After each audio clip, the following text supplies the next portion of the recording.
अस्सलाम वालेकुम तमाम तेलंगाना के आइडियल टीचर्स। आज मंगल 12 अगस्त। अस्सलाम वालेकुम तेलंगाना एजुकेशन डिपार्टमेंट की न्यूज़ उर्दू में।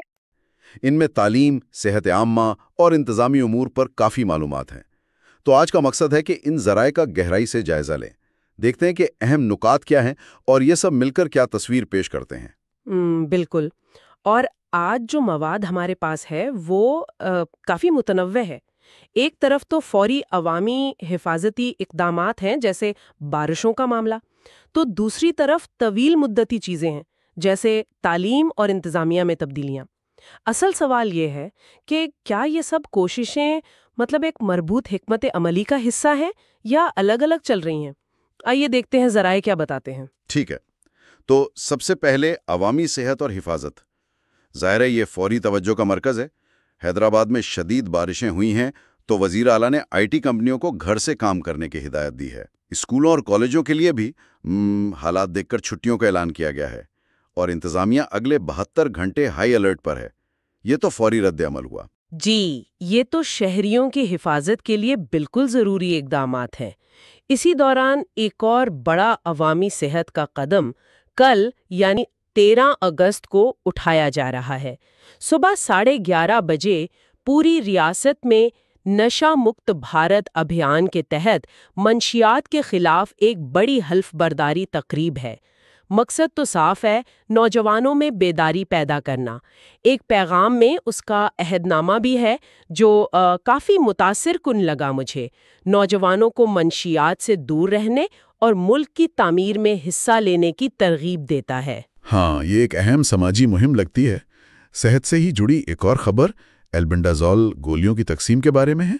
ये 1 से 19 साल के बच्चों में पेट के कीलों के लिए है। ज़राए बता रहे हैं कि पहले दिन ही 89% हदफ हासिल हो गया। ये तो इंतज़ामी तौर पे काफ़ी अच्छा लगता है। यकीनन ये आदाद व शुमार बताते हैं कि ज़मीनी सतह पर मुहिम चलाने का निज़ाम काफ़ी फ़ाल है।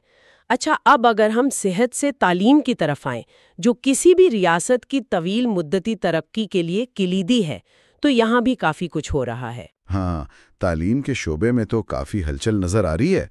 एक अहम पेशरफ्त DSC 2024 यानी डिस्ट्रिक्ट सिलेक्शन कमेटी, इसके ज़रिए जो नए असातिज़ा भर्ती हुए हैं उनसे मुताल्लिक है।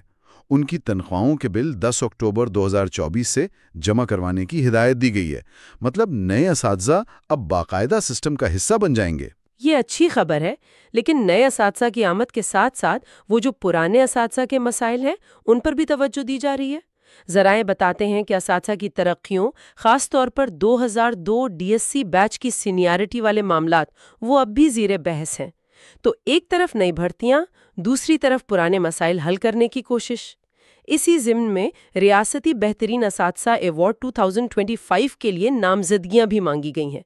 आखिरी तारीख 18 अगस्त है। इंतज़ामी लिहाज से एक और हिदायत भी दिलचस्प है। तमाम तदरीसी और गैर तदरीसी अमले को FRS यानी फेशियल रिकग्निशन सिस्टम में फ़ौरन रजिस्टर करने को कहा गया है। शायद हाज़री और निगरानी को बेहतर बनाने की कोशिश है। और कल ही 13 अगस्त को हैदराबाद में प्राइमरी असातिज़ा के लिए डिजिटल लिटरेसी और AI पर एक रोज़ा ट्रेनिंग भी है। ये तो मुस्तकबिल की महारतों पर तवज्जो देने की वाज़ेह कोशिश लगती है। जी, ये AI ट्रेनिंग खास तौर पर दिलचस्प है, खासकर जब हम तुलबा से मुताल्लिक कुछ दूसरी खबरों को देखते हैं। एक तरफ तो SSC यानी 10वीं जमात के मार्क्स मेमो की तकसीम शुरू हो गई है, दूसरी तरफ मरकज़ की PM यशस्वी स्कीम है। ये OBC और EBC तुलबा के लिए एक अहम स्कॉलरशिप प्रोग्राम है। इसके तहत तेलंगाना के 13 कॉलेजों में 414 नशिस्तें मुख्तस की गई हैं। सालाना फीस और माहाना वजीफा भी शामिल है।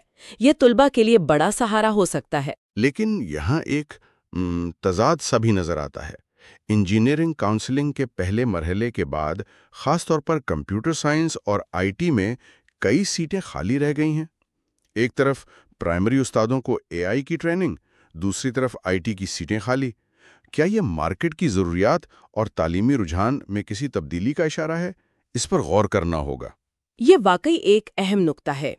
शायद इसीलिए तालीमी मयार पर भी जोर दिया जा रहा है।